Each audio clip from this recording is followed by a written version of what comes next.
Lissu mwachilieni. Usifikiri tu kwamba Lissu anahusu Chadema, hata mimi ananihusu.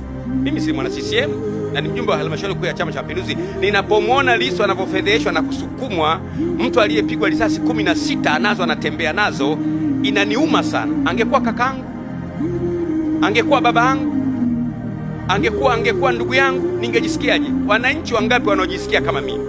Kama mimi najisikia hivi na ni mwanachama wa Chama cha Mapinduzi na ni kiongozi, wengine wanajisikiaje? Hili jambo ni very humiliating.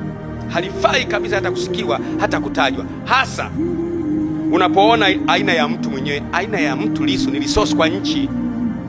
Nchi zetu za Kiafrika, mtu anayetoka kwenye chama chochote ambacho akili yake ina uwezo wa kujenga nchi, hatutakiwi kumpoteza.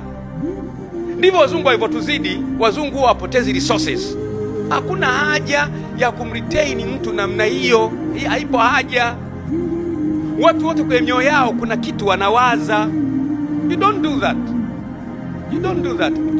Uko naye huyo mtu sasa amemeza risasi 16. Na kwa mjibu wa madaktari kuna risasi nyingine hiyo kwenye uti wa mgongo anatembea nayo. Suppose amepata matatizo sasa.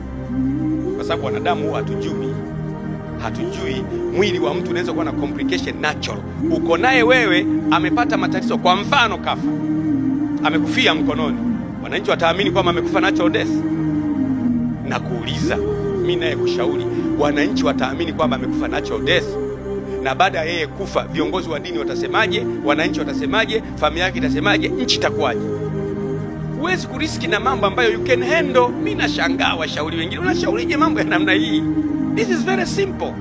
Mwachieni huyu ajimobilize na chama chake, mwachie Tundu Lissu. Tumia mamlaka za DPP kumwachia Tundu Lissu.